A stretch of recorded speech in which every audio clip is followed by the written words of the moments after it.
Hello everyone, आज हम लोग सीखेंगे इस वीडियोज़ में आयत के बारे में। तो देखेंगे कि आयत, जिसको इंग्लिश में रेक्टेंगल बोलते हैं, तो रेक्टेंगल या आयत का क्षेत्रफल या आयत का परिमिति या परिमाप जो बोल लीजिए, है ना। आयत है, आप लोग देख रहे होंगे स्क्रीन पे, आयत का क्षेत्रफल निकालते कैसे हैं। तो आइए, इस क्षेत्रफल निकालने के पहले हम लोग क्या करते हैं, पहले आयत के बारे में थोड़ा जान लेते हैं कि किस तरीके का शेप जो होगा उसको हम लोग आयत बोलेंगे। पहले ये जानना जरूरी होता है कि आयत बोलते किसको है। अगर आयत बोलते किसको नहीं जानेंगे तो हम लोग उसका फॉर्मूला गलत, फॉर्मूला जानेंगे भी तो हम लोग कैलकुलेट ही नहीं कर पाएंगे, है ना। तो पहले जानते हैं आयत बोलते किसको। तो देखिए, जैसा कि मैंने लिखा है, आप लोग स्क्रीन पे देख सकते हैं, एक चार भुजाओं वाली समतल ज्यामितीय आकृति है ना। आयत कैसा है, तो एक चार भुजा वाली समतल ज्यामितीय आकृति है। तो देखिए, अब मैं आपको दिखला रहा हूँ, चार भुजा है, एक दो तीन चार, चार भुजा है, समतल ज्यामितीय आकृति है। ठीक है, आगे क्या बोलता है, जिसके आमने सामने की भुजाएं बराबर और समांतर होती हैं। बराबर और समांतर एक ही वर्ड है ना। तो जैसे आमने सामने, मतलब ये अगर 4 मीटर है तो सामने वाला भी 4 मीटर होना चाहिए। अगर ये 5 मीटर होता तो सामने वाला भी 5 मीटर होना चाहिए। जैसे यहाँ पे देख रहे हैं, 4 मीटर 4 मीटर 7 मीटर 7 मीटर, है ना। तो ये हो गया दूसरा कंडीशन है कि आमने सामने की भुजाएं बराबर या समांतर होती हैं। फिर क्या बोल रहा है, इसके चारों आंतरिक कोण 90 डिग्री के होते हैं। अब चारों आंतरिक कोण 90 डिग्री, तो आंतरिक कोण क्या होता है, तो आंतरिक कोण ये होता है, ये जो एंगल होता है इन साइड का, ये जो एंगल बन रहा है, ये चारों जगह पे, जैसे कि यहाँ पे आप लोग देख रहे हैं, है ना। फिर यहाँ पे एक एंगल बनेगा और एक यहाँ पे एंगल बनेगा। तो ये चारों आंतरिक कोण कितने का होना चाहिए, 90 डिग्री का होना चाहिए। तो ये 90 डिग्री का बन रहा है, तो हाँ 90 डिग्री का बन रहा है। कैसे पता 90 डिग्री का बन रहा है, देखिए, एक लाइन यहाँ पे स्ट्रेट है और दूसरा लाइन पे स्ट्रेट, मतलब एक हॉरिजॉन्टल लाइन एक वर्टिकल लाइन जब ये कट कर रहा है तो ये 90 डिग्री का बन रहा है ना। अगर आप लोग को ये नहीं समझ में आ रहा तो मैं बतलाता हूँ और एग्जाम्पल्स दे करके। फिर आयत के विकर्ण समान लंबाई के होते हैं। अब विकर्ण क्या होता है, ये जो यहाँ से लेकर के इसको, जो लाइन को, इन दोनों को जो जोड़ेगी जो लाइन, जैसे अगर मैं इसको ऐसे करके बना दूं तो ये विकर्ण होते हैं और ये विकर्ण होते हैं। उसके आगे क्या है, और एक दूसरे को समद्विभाजित करता है। तो देखिए, अगर मैं यहाँ पे ऐसे करके लाइन ड्रॉ कर देता हूँ और फिर एक यहाँ से लाइन ड्रॉ कर देता हूँ, तो एक दूसरे को डिस्कनेक्ट कट कर देंगे, इंटरसेक्ट करेंगे, है ना। तो ये क्या हो जाएगा कि एक दूसरे को समद्विभाजित करेंगे, है ना। तो अभी विकर्ण पे नहीं जानते हैं, जाते हैं ज़्यादा, अभी सिर्फ हम लोग फॉर्मूला पे के पहले हम लोग डेफिनेशन पे देख लेते हैं एक बार, कि एक चार भुजाओं वाली समतल ज्यामितीय आकृति है। चार भुजाओं वाली समतल ज्यामितीय आकृति है जिसके आमने सामने की भुजाएं बराबर और समांतर होती हैं। तो आप लोग देख सकते हैं कि आमने सामने की भुजा बराबर है, जैसे 4 मीटर है 4 मीटर है, 7 मीटर है तो 7 मीटर है ना। और इसके चारों आंतरिक कोण 90 डिग्री के होते हैं। तो चारों आंतरिक कोण 90 डिग्री, 90 डिग्री, यहाँ भी 90 और यहाँ भी 90 है ना। बस अभी इतना ही रखते हैं फॉर्मूला के लिए, मतलब एक डिफरेंसेस के लिए। आगे का लाइन्स को अभी छोड़ देते हैं, वो बहुत ज़्यादा इंपॉर्टेंट नहीं है। नेक्स्ट वीडियोस में जब जरूरत पड़ेगा विकर्ण निकालना तो मैं बतलाऊंगा, है ना। तो अब ये तो हो गया कि आयत हो गया। तो पहला वाला एग्जांपल्स आप लोग देख रहे हैं, ये जो आयत है, क्योंकि अच्छा इंग्लिश में रेक्टेंगल बोलते हैं, तो अगर इंग्लिश वाले कोई बच्चे देख रहे हैं तो आप उसको भी समझ सकते हैं। ये 7 मीटर है, 7 मीटर है, 4 मीटर है, 4 मीटर है। देखिए, मैं दूसरा एग्जाम्पल्स भी लेता हूँ, आप लोग के स्क्रीन पर दूसरा एग्जाम्पल दिख रहा होगा। ये देखिए, एक और क्या बोल रहा है, पहले इसको एक बार ना हम लोग चेक करते हैं कि क्या ये भी आयत है क्या। तो ऊपर में क्या लिखा हुआ था, एक चार भुजा वाली समतल ज्यामितीय आकृति है। तो देखते हैं, चार भुजा है इसमें क्या, तो हाँ 1 2 3 4, चार भुजा है, मतलब कंडीशन 1 तो हो गया फुलफिल। दूसरे में क्या बोलता है, दूसरे में ये आप लोग से बोल रहा है कि जिसके आमने सामने की भुजाएं बराबर और समांतर होती हैं। और तीसरी लाइन बोल रहा है इसके चारों आंतरिक कोण 90 डिग्री का होना चाहिए, मतलब 3 कंडीशन होना चाहिए। देखिए, अब हम लोग चेक करते हैं। कंडीशन नंबर 1 होना चाहिए, चार भुजा की ज्यामितीय आकृति होनी चाहिए। तो कंडीशन 1 फुलफिल हो रहा है, 1 2 3 4। दूसरा क्या है, आमने सामने की भुजाएं बराबर होनी चाहिए। तो एक, इसके सामने की भुजा कौन सा है, ये है।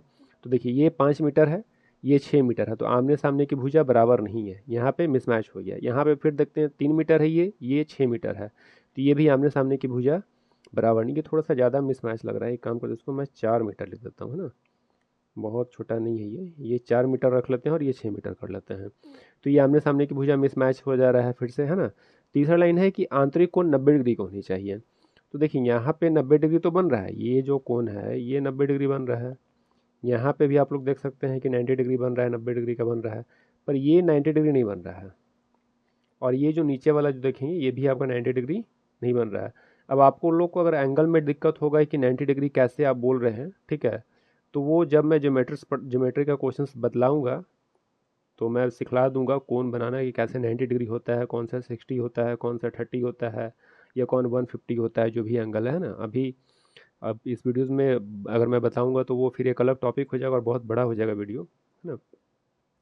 तो मतलब ये हो गया कि ये रेक्टेंगल नहीं है, ये रेक्टेंगल नहीं है, और ये हम लोग का रेक्टेंगल है, क्योंकि ये तीनों कंडीशन को फुलफिल कर रहा है। तो अब हम लोग देखते हैं आयत का फॉर्मूला क्या होता है, मतलब ये आयत का क्षेत्रफल का फॉर्मूला क्या होता है। तो देखिए मैं बगल में लिख कर रखा हूँ, आयत का क्षेत्रफल क्या होता है, लंबाई गुना चौड़ाई। अब शॉर्ट में एल इंटू बी, देखिए एल मतलब क्या, लेंथ, और बी मतलब ब्रेथ, है ना। तो लंबाई इंटू चौड़ाई, लंबाई इंटू चौड़ाई हिंदी में मैंने लिखा है, इंग्लिश में लेंथ इंटू ब्रेथ, है ना। शॉर्ट में मैं वही एल इंटू बी लिख दिया हूँ। तो अब लंबाई कौन सा होगा, तो जो बड़ा होता है ना वो लंबाई होता है। अब इन दोनों भुजा सामने सामने का बराबर है, 90 डिग्री मैच कर रहे, तो इसमें बड़ा कौन है, तो 7 मीटर, 7 मीटर, तो ये हो गया आपका लंबाई। तो अगर इसको हम लोग को सॉल्यूशन करना होगा, देखिए मैं यहीं पे सॉल्व कर देता हूँ।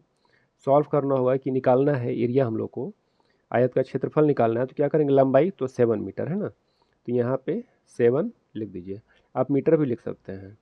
और चौड़ाई तो 4 इंटू लगाइए, और यहाँ पे 4 मीटर, तो 7 चौको 28, तो यहाँ पे यहीं पे देखिए मैं लिख दे रहा हूँ 28।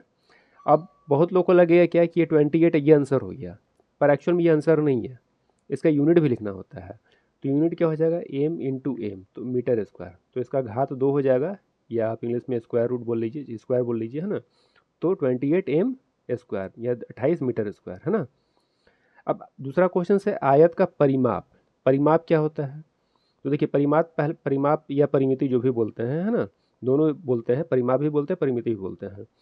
तो हम लोग क्या करेंगे, पहले तो मैं फॉर्मूला से निकाल रहा हूँ, 2 इंटू मतलब 2 ब्रैकेट में एल प्लस बी लिखा हुआ है, मतलब आप ऐसे पढ़ सकते 2 इंटू एल प्लस बी, है ना। तो अब या 2 ब्रैकेट में लंबाई प्लस चौड़ाई, तो अब इसको सॉल्व करना है, कैसे सॉल्व करेंगे, सबसे पहले 2 लिख दीजिए। अब ऐसे जैसे मैंने इसमें लंबाई लिया, यहाँ पे क्या हो जाएगा 7 प्लस चौड़ाई क्या हो गया 4, है ना। तो 2 को ऐसे लिख देंगे, और पहले ब्रैकेट का काम करेंगे हम लोग, बोर्डमास रूल पढ़े होंगे आप लोग, तो पहले ब्रैकेट का काम करेंगे। तो क्या हो जाएगा 7 + 4 क्या हो गया 11, और 11 दूनी 22। अब यहाँ पे देखिए इसमें हम लोग मीटर स्क्वायर नहीं लिखेंगे, इसका यूनिट क्या होता है, सिर्फ मीटर होगा। अगर आपका सेंटीमीटर में होता तो सेंटीमीटर हो जाएगा, है ना, जो भी यूनिट होगा। जैसे मेरा क्वेश्चन मीटर में है तो मैं मीटर लिख रहा हूँ यहाँ पे। अब एक और शॉर्टकट बताता हूँ कि मान लीजिए आप एग्जाम में बैठे हैं, कोई भी एसएससी या कोई भी गवर्नमेंट एग्जामिनेशन में, या आप क्लास 7, 8, 9 के बच्चे हैं, और आप भूल गए कि आयत का परिमिति या परिमाप कैसे निकालते हैं, है ना। तो क्या करेंगे, तो हम लोग को बहुत सिंपल सा तरीका है, मैं बतला दे रहा हूँ। देखिए परिमाप क्या होता है, ये पूरा डिस्टेंस, जैसे यहाँ पे जोड़ देंगे 7 मीटर प्लस 4 मीटर, तो 7 + 4 11 प्लस 7, तो 11 प्लस 7 18, है ना। 18 प्लस 4 22, 22 मीटर। तो अगर फॉर्मूला भूल भी जाते हैं तो चारों को जोड़ देंगे। अच्छा परिमाप निकालना है तो इसका भी निकाल सकते हैं, इसमें भी फॉर्मूला तो इसका एक अलग होगा, पर अगर परिमाप निकालना है तो इसका भी निकाल सकते हैं, ये जो भी शेप का है। अब ये क्या है वो हम लोग नेक्स्ट वीडियोज़ में देखेंगे कैसे जोड़ेंगे। 4 + 6 10 + 6, तो 10 + 6 कितना हो गया 16, 16 + 5 21, तो इसका परिमाप कितना हो जाएगा 21 मीटर। देखिए मैं यहाँ पे समझाने के लिए देता हूँ, इसका जो परिमाप अगर निकालेंगे तो 21 मीटर ये आंसर हो जाएगा। चलिए इस वीडियोज़ में इतना ही रखते हैं, आशा करते हैं आप लोगों को समझ में आया हो। अगर नहीं समझ में आया है तो आप कमेंट कीजिएगा। हाँ अगर डिटेल्स में इस वीडियो और चाहते हैं कि मैं इसका टफ क्वेश्चंस भी सॉल्व करूँगी, तो एक बेसिक कॉन्सेप्ट था, अगर आप चाहते हैं कि मैं इसका और टफ वीडियोस बना करके आप टफ क्वेश्चन सॉल्व करूँ, सारा क्वेश्चन को सॉल्यूशन दूँ, आप लोग कमेंट कीजिएगा, मैं ज़रूर ट्राई करूँगा आप लोग का जो भी क्यूरीज है, डाउट्स है, सॉल्व करने का।